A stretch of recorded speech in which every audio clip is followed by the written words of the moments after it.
This is machine learning under the hood, where in each video I take a machine learning concept and build it from the ground up. This is going to be quite a technical series, but because I'm building everything from the ground up, it'll also contain more general and basic details as well. So I'll be scrolling up and down, so vertically, to go through the general details, and at any point, if I go into more complicated or technical mathematical details, I'll scroll over to the right. This gives you a visual cue of what you want to skip if you don't want to see the details.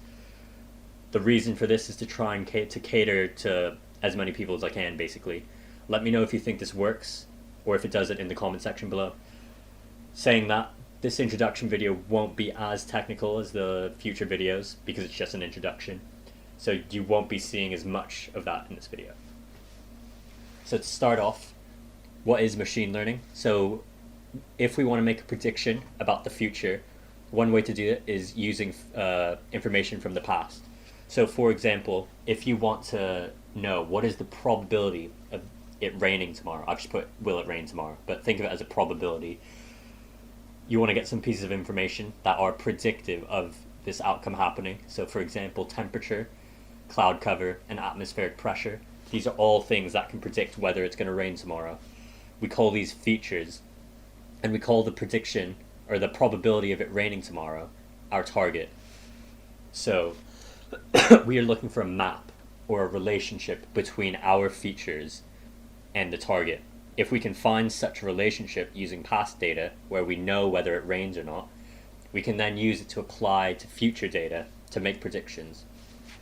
So this map, we could call it F, and I've written it a bit more formally here.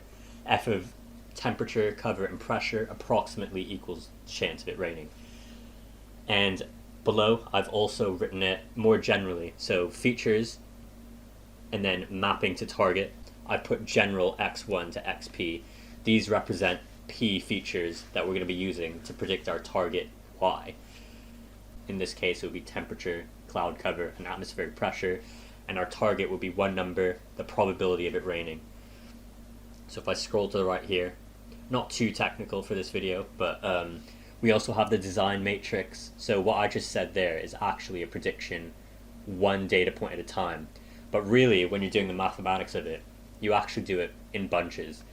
So X, our design matrix, consists of all our data points and all the features of this data point. So each column here, x1, x2, xn, represents one data point. So each column is a data point, and each row is a feature. So in our example with whether it'll rain, and when we use temperature, cloud cover, and pressure to predict this, we would have 3 rows for the design matrix in this case. The top row would be what the temperature was, the middle row would be the cloud cover, the bottom row would be the atmospheric pressure. And what we want is we want to find a function f that maps to a vector that contains all of our prediction for our n data points at once. We call this vector y hat, as you can see here. And each value in this vector represents the prediction for each respective data point. So for example, y1 represents our prediction for our data point x1, and so on, up to xn and yn. So, like I said, you're putting n data points into this matrix, applying a function, and it spits out n predictions at the same time.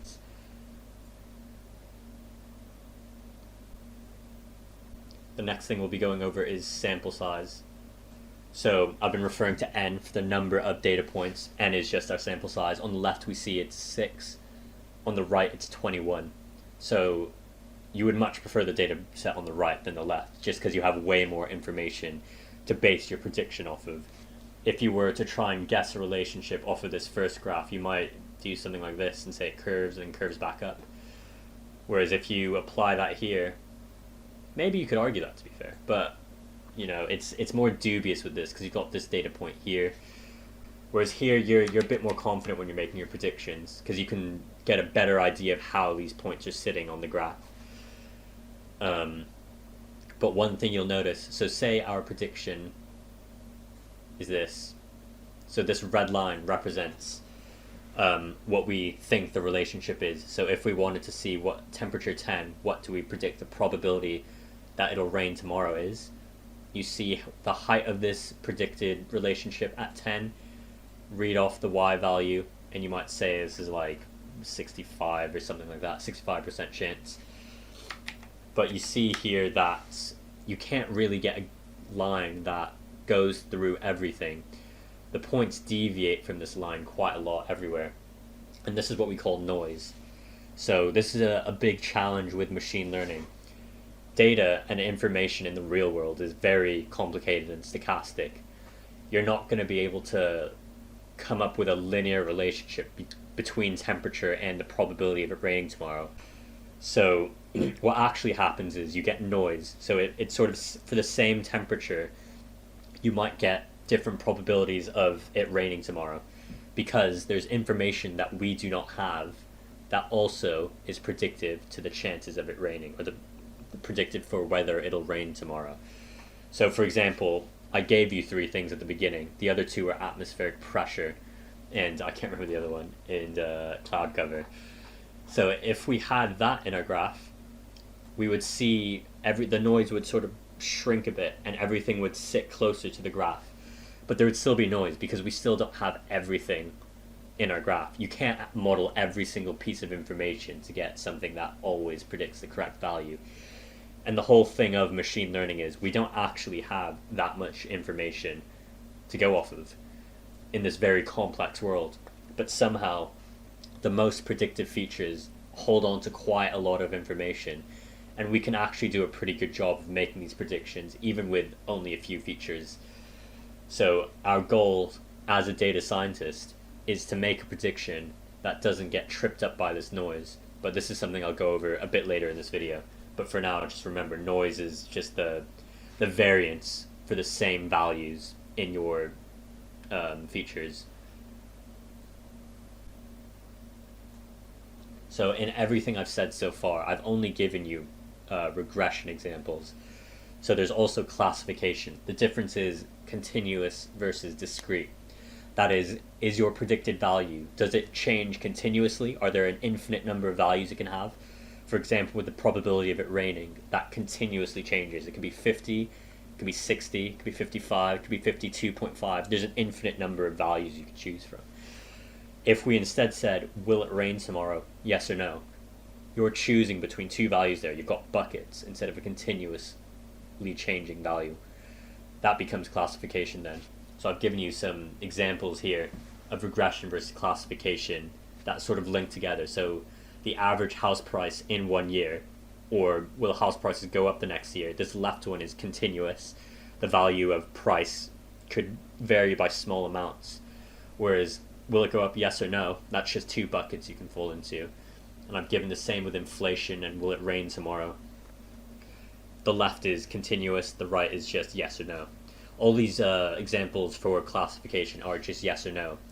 But you can have examples where it's not just two values. For example, if you were predicting the team that's most likely to win the Premier League or the Super Bowl, there's a finite number of teams you can choose from, but it's not yes or no. So it doesn't necessarily have to be two. It's just my examples by chance. It's an easy way to give a classification example. It's just turned into a yes or no question. So staying on classification, giving you an example of it. Again, we've got something on the left that is a few data points, and something on the right that's more data points. We're more confident in our prediction on the one on the right. Here we're modeling the weather off of temperature and humidity. So we're bucketing it into clear skies, cloudy and dry, or rain. And now what we want to do, rather than trying to fit a curve to our data, we're looking for a partition of our space. By that I just mean we're trying to cut up the space into segments, each segment representing one bucket. So for example, we would want to split up, in this case, the space into 3 different segments. One segment would be rain, so if your data point falls into that particular segment, it will be classed as rain. One for cloudy and dry, and one for clear skies. So for example, giving a very rough example, if I, where's my mouse? If I do this, and then do this, we could say everything in this segment here is rain, because we see most of the rain points, the X's fall in this, say this point here, or this segment here, is clear skies because most of the triangles line here, and then this center segment here is where we predict it to be cloudy and dry because that's where most of the dots lie. So if you had an extra point that was here, where I've just drawn this X, you would then, off of this classification, predict it to be cloudy and dry because it falls into the segment that we deemed to be cloudy and dry using our past data. So while they're very similar, they're actually quite different in that one is trying to fit a curve, the other is trying to partition our space.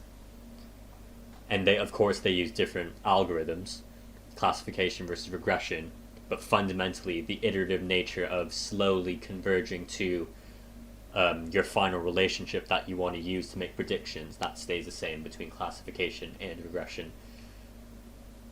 So I've talked about the idea of good and bad and improving iteratively, but how do you actually quantify what is a good prediction? That's where a cost function comes in. There's a few ways you would actually quantify whether something's a good prediction, and I've given one particular example here of the cost functions, which is the sum squared errors. And what we're doing here is literally what it says on the tin. So we're taking the errors, squaring all of them, adding them together, and this total sum represents how good our prediction was. So I've got a few ways of representing it here. So I've represented it as the sum of these green bars squared. So you can see the green bars here between our black points, which are the data points, and the red line, which is our relationship. That is how far our prediction was from matching the observed value. So this red line here is what we think the relationship is. The brown dots here I've projected down from the black dots, and that represents what we would predict the value to be. So this difference between black and brown represents our error, which is exactly what the green bar is. So I've represented it in two different ways here for the green bar and this difference here.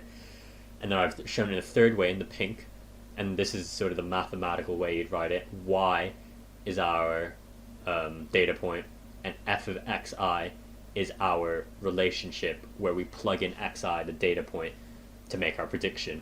So y is the black dot, f of xi is the brown dot. And our goal is to minimize the sum. So I've written that down here, again, like as a mathsy way of doing it. So you want to minimize the sum here by finding f given a set relationship or a set data point. We want to try and minimize the sum of these squared errors. So we're just varying f. So you might be wondering, why did we square the values there? Why not just add them together? Well, squaring it always is positive. If you square a number, regardless of whether it's negative or positive, it'll always be positive. And we don't want our negatives and positives to cancel out. In our example here, we want to see how far off we were. If we didn't make everything positive, these points below the line would cancel out the points above the line, but that's not what we want. There are a few other reasons as well. This positive point doesn't answer why we don't just reverse the sign if it's negative. We could just take the absolute value of these errors, but a few other reasons mean it makes sense to square it. So the reasons I haven't gone over yet. The first reason is it's a smooth gradient. When you square the cost function, you get a smooth gradient that softens around the mean, which is good for gradient descent. I haven't gone over gradient descent, and that'll be coming in a later video. And also, the cost function, theta, I've called it here, is convex when you square the function. The third reason is, in the case of linear regression, which I'll be going over in the next video, this cost function is convex, which means you're always going for the same minimum. You're not like accidentally getting derailed by some other minimum. This is the point I'll go over in the next video, but they're just saying there are some other reasons as well that I won't go over yet because it requires more information. So that brings us to the test train split. Everything I've gone over so far, you need the answer to do it, because you can't calculate your error or how far off you were from the actual value if you don't have the actual value. But the whole point of this is we're making predictions when we don't know the actual value yet. So what you need to do is train off of past data. That is, work out your errors using past data, try and minimize these errors, and then once you've minimized it, then you can apply it to future data. The way we do this is the test train split. So you could take one data set, train your model on this data set, so you try and minimize the errors, try and come up with a good relationship. This is your prediction. But you want to know, is this actually generalizable, we'd say. So because of noise, data doesn't always look the same, even for the same features and the same target. So we want to know, have we done it correctly so that with any set of data, it still makes a good prediction? Or a concept I'll go over in a second later in this video, have we overfit to our particular data set that is incorporating noise, which we don't want to do, because then the noise is going to change from data set to data set because of the nature of it, and it won't always make the correct prediction. The first thing we do is we test it on our data set, our first data set. Once we test it on our first data set, then we look at our testing data set and we see, has this relationship still made good predictions? If not, we go back to the drawing board and we train again. If it does, then we decide this is generalizable and we have our machine learning model. But a bit easier than getting two separate data sets is to just get one data set and just split it in two, because it's basically the same thing, right? You're pulling from the same pieces of information. So that's what I've represented here. The orange dots represent our test points and our black dots represent the train points, or train data set, should I say. So we come up with a relationship here, something like this, very rough hand. And then once we've done that, we've trained our model, we've come up with this relationship here, and then we literally just see if it still fits. In this case it does, and we go, okay, this is fine, we've got our relationship now. But if it doesn't fit, then we go back. And now what I hinted at before, the bias variance trade-off. This is something we're always trying to balance when we're training our models. So if we look at the overfit graph, this is an extreme example of overfitting. We've taken the data extremely literally and gone through every single point in the graph. But obviously this isn't the relationship between temperature and the probability of it raining. It doesn't randomly just go up and down like this as you vary temperature. And if you took this exact graph, these exact ups and downs, and you put it on any different set of data that had temperature and the probability of raining, it wouldn't match at all. We've over-tailored it way too much here. On the flip side, on the right, we've got underfitting, where I've just taken the average chance of rain and done it for every single temperature. So I've not varied it at all with temperature. So this definitely doesn't incorporate noise like the overfit did, where it trusts the noise at 100%. But on the other side, the variance is very high. The points are far away from our relationship, and it's not that good at predicting it because we undertrust any sort of patterns that we saw. And on the top here, we see a balance of the two. We haven't just gone to connect the dots. We haven't overtrusted noise, but at the same time, we tried to pick out as much relationship as we can based off of the information we have. And on top of that, we're trying to make it generalizable. So the goal as a data scientist is to try and traverse this bias variance relationship or trade-off so that we are finding genuine patterns in our data without going astray with this noise that we also have in our data. The difficulty is picking out what relationships or what trends we see are noise, what trends we see are genuine relationships. It's difficult because we're going off of very limited information here. In the next video, I'll be showing you one algorithm we use to fit the data called linear regression. This is an algorithm where we assume a straight line, which is more or less what we've been doing here. So yeah, stay tuned for the next episode.